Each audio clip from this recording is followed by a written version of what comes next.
एक भोला नाम का आदमी था। वो बहुत सीधा साधा था। उनकी जैसी नाम भोला था, वो भी भोला भाला था।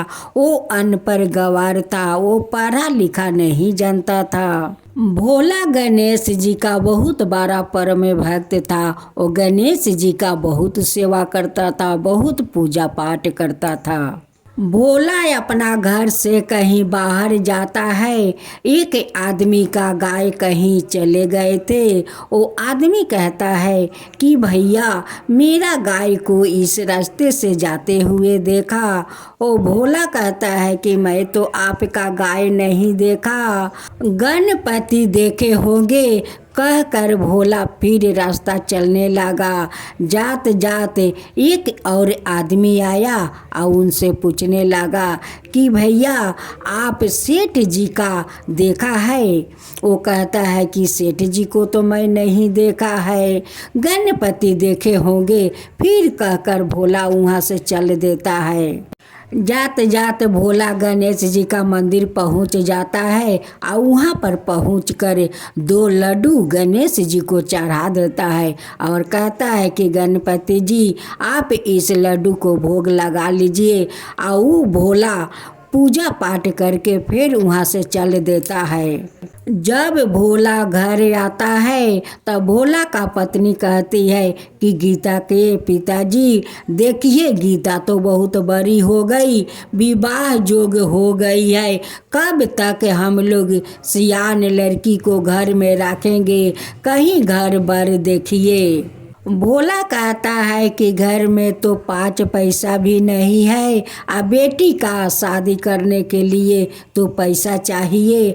बिना पैसा का कोई शादी होता है? बिना पैसा को तो बेटी को शादी नहीं होगा। भोला अपना पत्नी का बात सुनकर कहता है कि ठीक है गीता के माँ, मैं देखता हूँ। अब तो भोला जाता है। जाते जाते पहले गणेश का मंदिर में जाता है, उनकी पूजा करता है, 2 लड्डू चढ़ा देता है और कहता है कि गणपति जी, इस लड्डू को आप भोग लगा लीजिए। गणपति जी को प्रणाम करके या गणपति जी का मंदिर से निकल जाता है। जाते जाते वो सेठ का घर पहुंच जाता है और कहता है कि सेठ जी, मुझे कुछ पैसा का ज़रूरत है। मेरी बेटी का शादी है। शादी का बाद आपका ब्याज सूदे सारा पैसा लौटा दूंगा। सेठ जी भोला का तो पैसा दे देता है। भोला पैसा लेकर अपना घर आता है और अपना बेटी को बहुत धाम धूम से शादी देता है और उनकी बेटी ससुराल चली जाती है। भोला अपना पत्नी से कहता है कि देखो गीता का माँ, गीता को तो हम लोग शादी कर दिया, वो तो ससुराल चली गई। अब अपना दोनों बेटा को बुलाओ। भोला का पत्नी अपना दोनों बेटा को बुलाती है। भोला कहता है कि देखो बेटा, तुम लोग तो बड़े हो गए हो, समझदार हो। देखो हम लोग तो बहुत वयस हो गया है। अब तुम लोग अपना संसार संभाल लो, अपना जिम्मेदारी संभाल लो बेटा। भोला का दोनों बेटा बाहर में कमाने के लिए चला जाता है। वो कुछ दिन का बाद वो कमा कर अपना घर लौट आता है और दोनों बेटा कहता है कि पिताजी, उस सेठ का जाकर आप ब्याज सूदे उनकी पैसा लौटा दीजिए। वो तो भोला पैसा लेकर सेठ का घर जाता है। सेठ भोला को देख कर कहता है कि भोला, तुम्हारा और कोई काम है क्या? भोला कहता है कि नहीं सेठ जी, जो आपसे मैं पैसा ले गया था उसी पैसा को आपको सूद और ब्याज जोड़कर मैं पैसा लौटाने आया हूँ। सेठ भोला से कहता है कि ठीक है, इस पर्ची पर तुम लिख दो कि मैं सारा पैसा दे दिया है।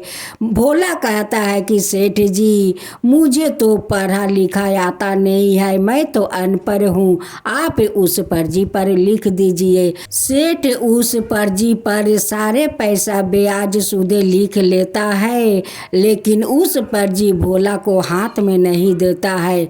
वो कहता है कि इससे तो मैं और कुछ पैसा लेना चाहता हूँ। सेठ तो बहुत लालची था, बहुत लोभी था।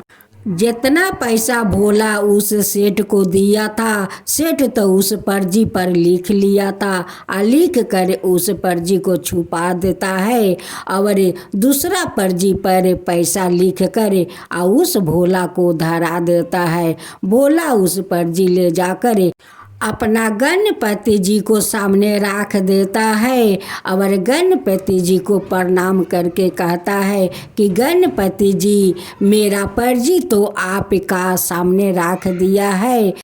राख कर भोला अपना घर चला जाता है।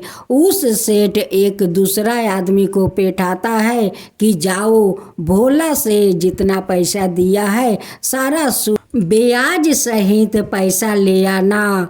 अब तो भोला कहता है कि सेठ को तो मैं सारा पैसा हिसाब करके उन्हें दे दिया है, अब सेठ मेरे घर क्यों लोग बैठाया है, मैं तो सारा पैसा चुका दिया है।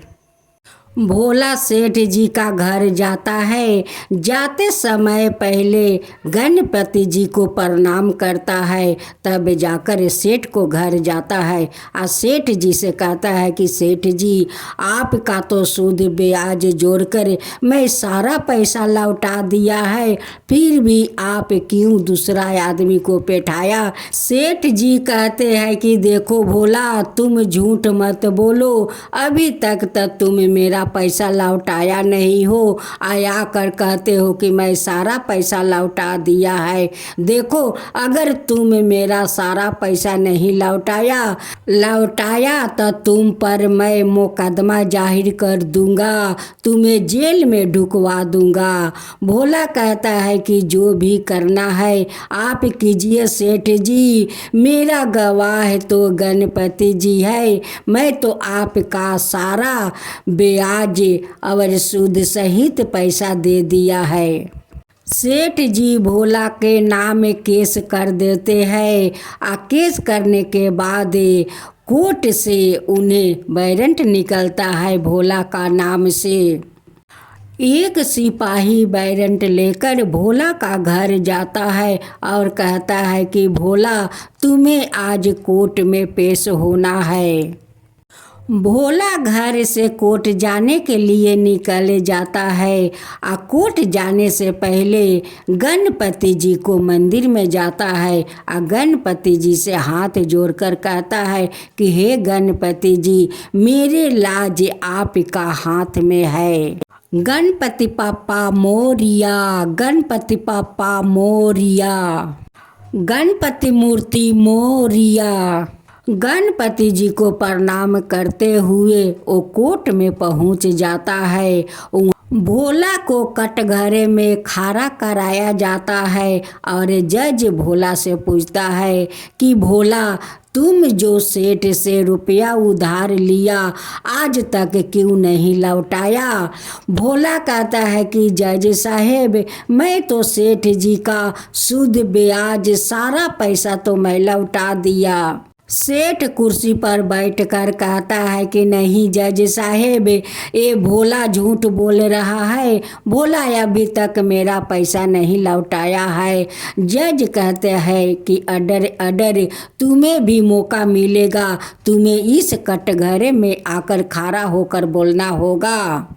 जज भोला से कहते हैं कि भोला, जब तुम सेठ का पैसा दिया था तब तुम्हें कोई तो सबूत होगा। भोला कहता है कि हाँ जज साहब, मेरे पास सबूत है। वो अपना पॉकेट से वो पर्ची को निकाल कर देता है। पर्ची में जज देखते हैं तो पर्ची में तो कुछ नहीं लिखा है, पर्ची तो एकदम सादा है। फिर जज साहेब भोला से पूछते हैं कि भोला, जब तुम सेठ का पैसा लौटा रहे थे तब तुम दोनों को सेवा और कोई तीसरा था? भोला कहता है कि हाँ जज साहेब था, वो गणपति जी था। गणपति जी के सामने मैं सारा पैसा मैं गणपति जी के सामने मैं सेठ जी को सारा पैसा लौटा दिया था जज साहेब। कोर्ट से उस गणपति जी के नाम पर वारंट निकाल दिया जाता है। एक सिपाही उस वारंट को लेकर आ जाता है गणपति जी को घर। सिपाही एक आदमी से पूछता है कि गणपति जी का घर कवन है। उस आदमी उस गणपति जी को मंदिर को दिखा देता है कि यही गणपति जी का घर है। सिपाही उस मंदिर का दरवाजा पर जाते हैं तो एक दरवान वहाँ खड़े मिलते हैं। उनसे दरवान सिपाही से पूछते हैं कि क्या बात है सिपाही जी। सिपाही कहते हैं कि गणपति जी के नाम से वारंट निकला है, इस पर्ची को जाकर गणपति जी को दे दो।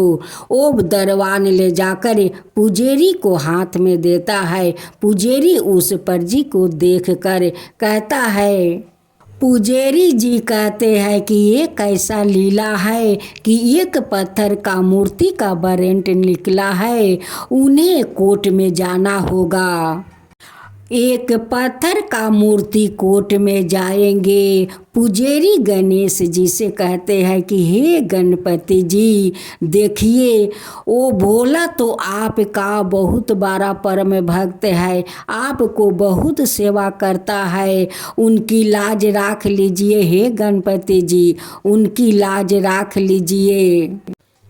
भोला का कभी विश्वास मत टूटने दीजिए हे गणपति जी, वो आप पर बहुत भरोसा करते हैं, बहुत विश्वास करते हैं, उस विश्वास को आप लाज राख लीजिए हे गणपति जी, आप लाज राख लीजिए। फिर दूसरा दिन कोर्ट में सुनवाई होने जा रहा था। भोला घर से निकलते हुए गणपति जी का मंदिर जाते हैं और उनकी पैर छूकर प्रणाम करते हैं, करके तब जाकर वो कोर्ट में जाता है। अब तक कोर्ट में सुनवाई तो शुरू हो गया। कोर्ट में से वो कहने लगे कि गणपति जी हाजिर हो, गणपति जी हाजिर हो।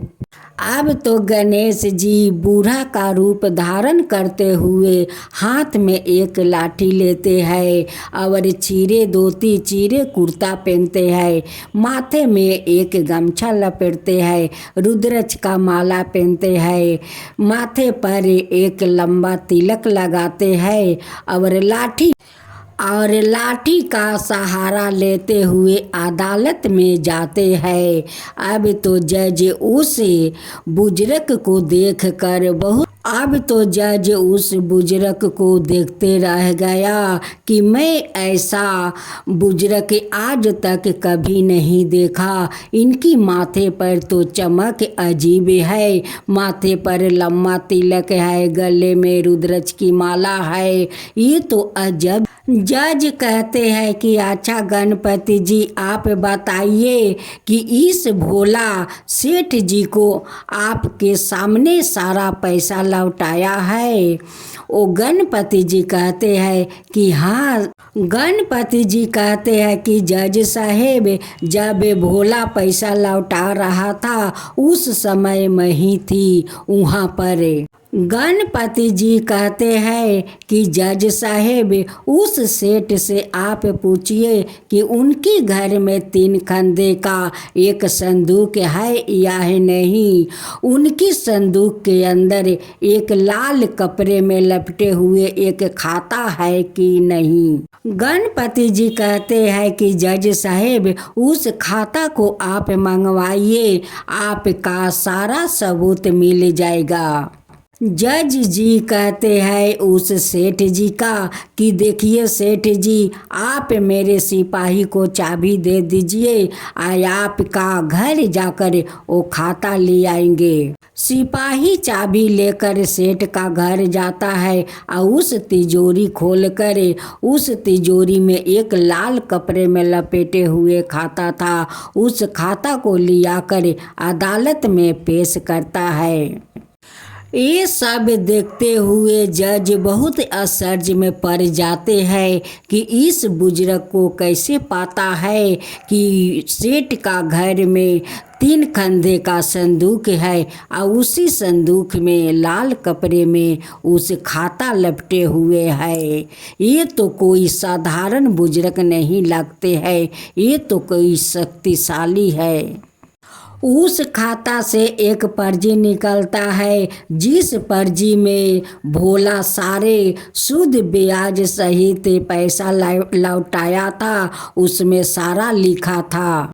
जज कहते हैं कि सेठ जी, भोला तो आपका सारा पैसा लौटा दिया है, आप क्यों झूठ बोल रहे हो। अब तो सेठ हाथ जोड़कर भोला से माफ़ी मांगने लगा।